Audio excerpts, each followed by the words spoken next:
Hey Harley riders, thanks for joining us for another DK Custom Products video. My name's Kevin, the K in DK Custom Products, and today we're going to be talking about the zombie lie about Harleys.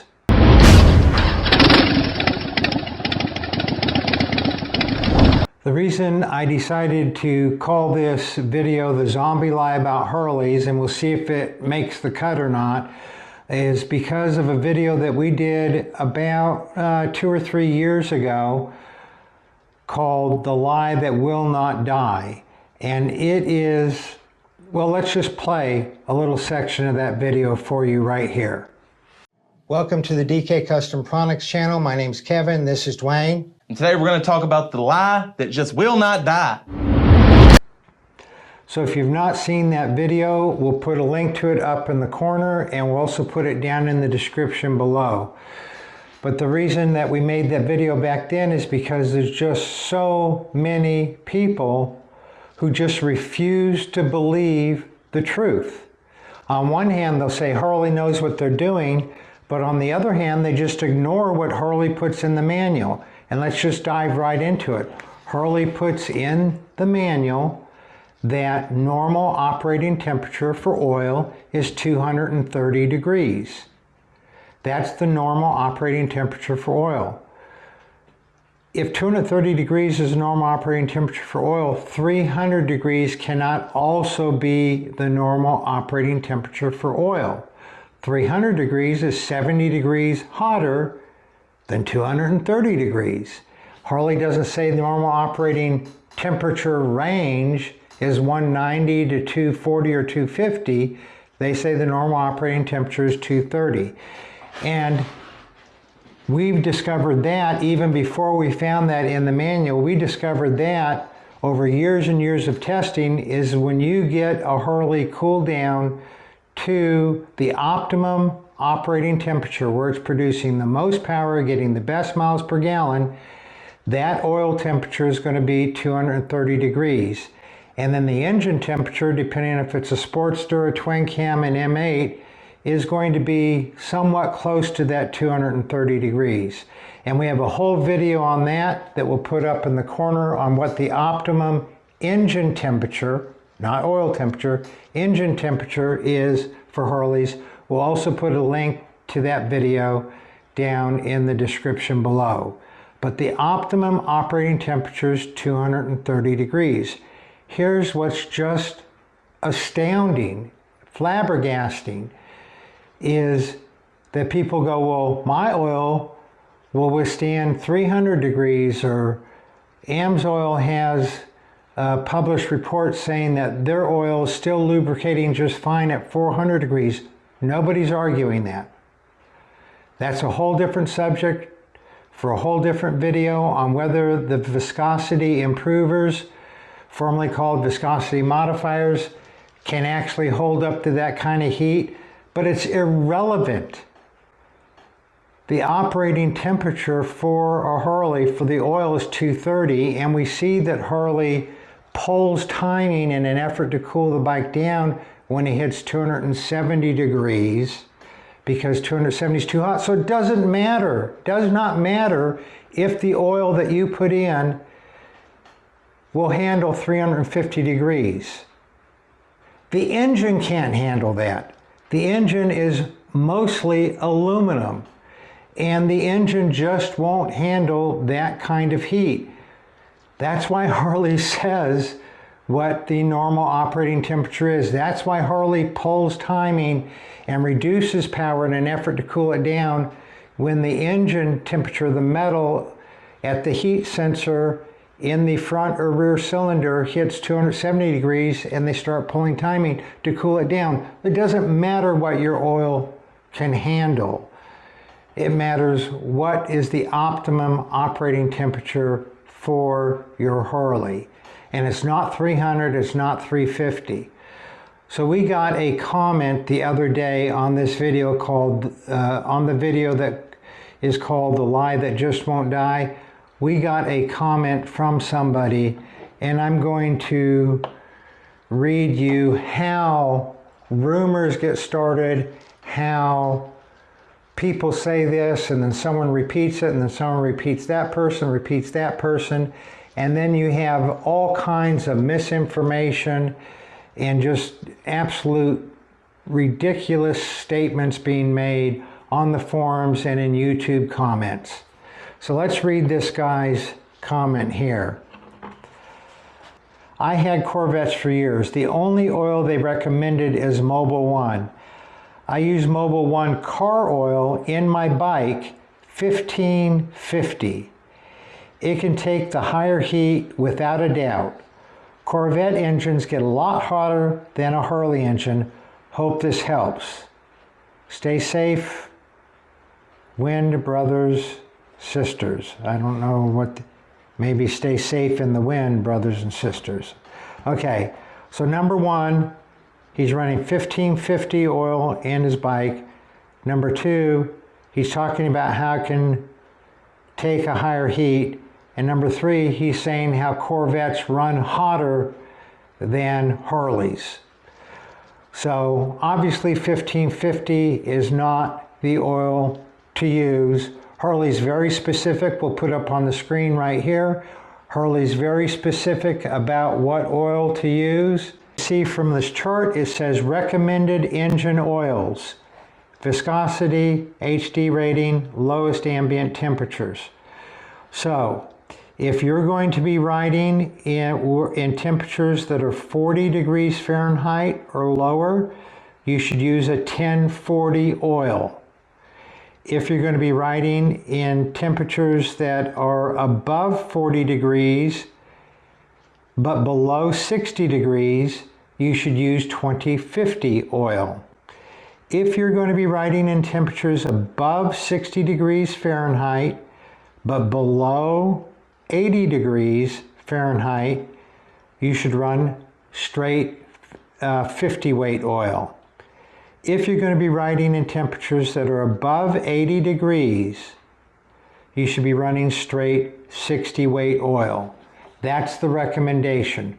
Are you going to ruin your bike if you ride in 90 degree temperature with 2050 oil? No, you're not.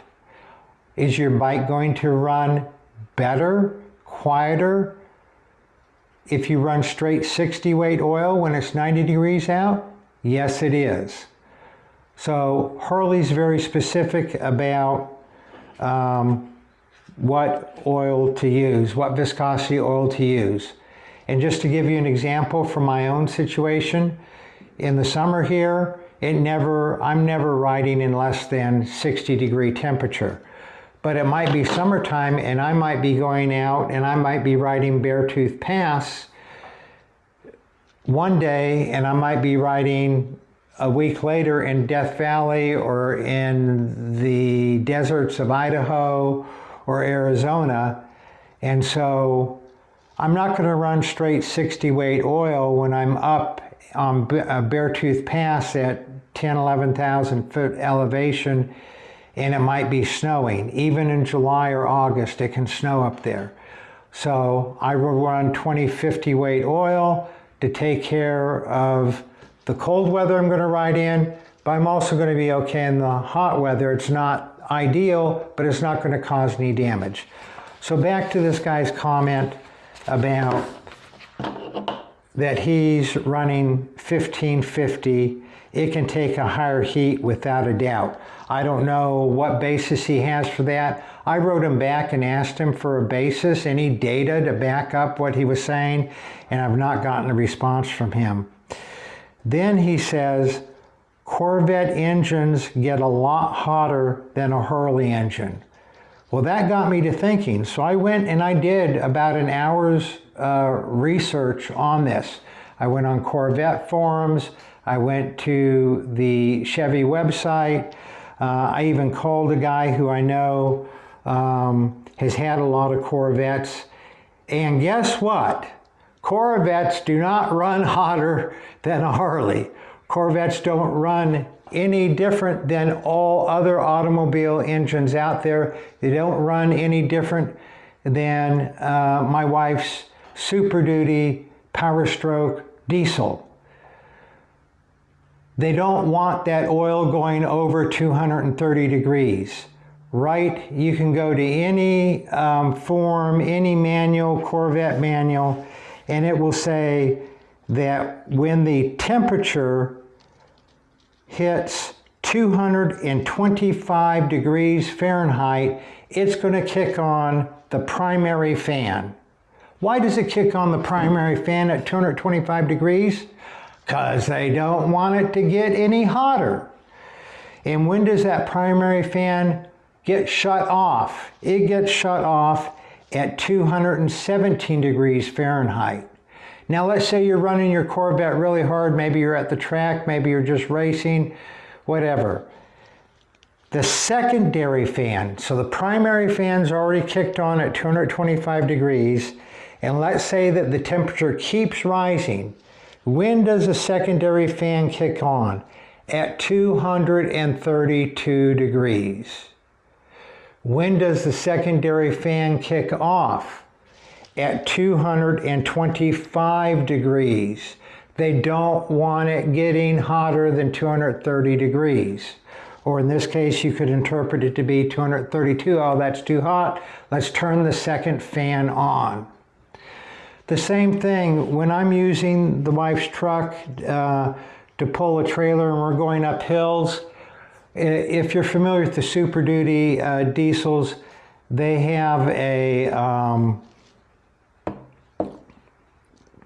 they have 3 speeds of the fan. The first speed you can't even hear, then there's a medium speed, and then there's a high speed. And that high speed, it literally sounds like there's a jet engine going on underneath the hood. It's really loud. So I have a monitor where I can monitor coolant temp, engine temp, transmission, coolant temp, oil temp, and transmission temperature on that truck. And when that truck hits 220, 217, 218 oil temp, the secondary or the medium speed fan kicks on that you can barely hear. And when it hits 228 degrees, that high speed sounds like a jet engine under the hood fan kicks on to cool it down, because they don't want the oil going over 230 degrees. I've seen it hit 232 once. We were in a 9% grade. We were doing 65, 70 miles an hour, pulling about 11,000 pounds, mile after mile. And I saw that oil temp get up to a whopping 231 degrees. So, it doesn't matter what the oil companies tell you that the oil will withstand. Corvette, Chevy is telling you they don't want that oil hotter than 232 degrees. They kick on the first fan at 225, they kick on the second fan at 232. Ford's telling you the same thing, and guess what? Harley says the same thing in their manual. 230 degrees is the normal operating temperature for oil. Okay, so what does this mean?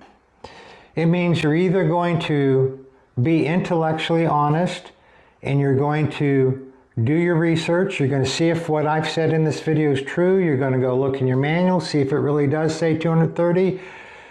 You're not going to listen to what people say. If you listen to what people say with no data to back it up, you're just going to be led around by your nose by whoever you're listening to. Because I've seen engine builders who have a big reputation say, oh, 270, 300 degrees is normal. We see that all the time. Well, it might be normal. They might see it all the time, but it is not right. And that's plainly seen by the hundreds and hundreds of people who have documented that their engine got up to 275, 300 degrees, just like the video that we'll put right up here in the corner, and then the engine damage occurred. You can look at the dyno. We'll put that video up in the corner where we show that at 270 degrees, when the engine temperature hits 270 degrees, the ECM cuts power to the engine in an effort to cool it down. So look at things that are reality, not things that people are just saying out of their mouth with no data to back it up. Then, here's what I've seen. Slowly, first of all, some people just can't accept it. They just can't accept it. And then the people who are of an open mind and are intellectually honest, you can see the light start coming on, the realization, the comprehension start happening in their eyes, where they go, well, crap, that explains a lot of things. That explains why my bike feels sluggish in the summertime and feels so crisp and sharp and accelerates harder in the wintertime, because cooler running engines, cool air coming into the intake, make it run better. And when it gets hot, oh yeah, what Kevin's saying is the metals expand, the tolerances aren't as tight, and Harley pulls timing and they get sluggish. Why does Harley do that? Why am I spending $20,000, $30,000, $40,000, $50,000 on a bike that I now have to go spend another $500 or $1,000 or $2,000 on to get it cooled down? Why does it just come from the factory that way? And so the frustration is real. The frustration is real, but the facts are the facts. I mean, either Harley has made a mistake year after year by saying that the normal operating temperature is 230 degrees. Either they made a mistake year after year by reducing power at 270 degrees in an effort to cool the bike down, or it's a reality. And if it's a reality, then it's sort of like, you know, we need to put external breather systems on the bikes, because most people realize that feeding hot, oily, oxygen-depleted air into the intake is counterproductive. No race cars do it. Nobody at the drag strip does it. That's not done on a performance engine. Why does Harley do it? They do it because they have to. The EPA requires them to do it. And that's the same reason they got to reduce those contaminants, those pollutants coming out of the exhaust. And the hotter that the engine runs, the less pollutants that are going to come out. They don't care about you. I'm sorry, they're a publicly held corporation. They care about their stock price and their shareholders. After 2 years, the warranty's up. And most bikes, even if they have extreme heat, are still going to be running after 2 years. And then if you have an extended warranty, if you've looked, the price of extended warranties has gone up like 300% in the last 10 years from Harley. The price of extended warranties has gone up. Why has it gone up? Because the bikes have gotten hotter and hotter, and they're having more and more engine rebuilds that they're having to do under warranty, so they've had to raise the price of the extended warranty. So the realization dawns on people that, yeah, if the oil's going over 230 or the engine's getting up to 250, 260, 270, that's not good. And then they start questioning why. And then they eventually will either just ignore it. I know some guys who buy a new bike every couple years because then they know that there's been going to be damage that's caused, and they just going to give it to somebody else. And then there's the people who go, okay, that's the way it is. That's the way it is. What do I need to do? For example, myself, I don't like the Harley warranty. I don't think it's any good. I bought the bike. It's my bike. I should be able to do what I want to it. Harley shouldn't put restrictions on me. I'm not going to go, well, I'm going to wait until my Harley warranty is up. Then I'm going to do what I want to my bike. No, it's my bike. I'm going to do what I want to do to my bike. So I know when I get a Harley, I'm going to be buying an extended warranty from Motorcycle Agent. We have a video that we'll put down in the description below about Motorcycle Agent. I'm going to be buying a warranty from him. They're less expensive than Harley warranties. I'm going to buy it when the bike is brand new, because I know the Harley warranty is not for me. Because I want to do what I want to do to my bike. It's my bike. I don't want Harley telling me what I can and can't do with my bike. And with the warranty that I get from Motorcycle Agent, I can do anything to the bike and it will be covered. So I just accept that that's an expense. I also, starting in around 2005, 2007, realized that the Harleys run too hot and that there has to be something done about it if you want the engine to last a long time and have good power through its lifetime. And so I just factor that into what I'm going to have to do. Just like a lot of people go, oh, I'm going to change the exhaust.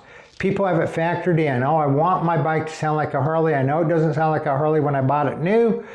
So they factored in that they're going to be getting exhaust. A lot of people factor in that they're going to be getting a free-flowing air cleaner. You would be wise to factor in that you got to do some things to cool it down, because if you don't cool it down, you're going to have accelerated wear and the engine is not going to last as long. So that's why I call it the zombie lie, because it just won't die. I mean, we laid everything out in the lie that will not die, and then this guy comes on here and says that Corvettes run, that the oil will, that Mobil 1 oil will take more heat. It doesn't matter if the oil will take more heat. The engine can't take more heat. Number two, he said that Corvettes run hotter than Harleys. Not true. Corvettes run cooler than Harleys. The coolant doesn't get as hot, the oil doesn't get as hot as on a Harley. OEM, okay? OEM Harley, OEM Corvette. And people still are not,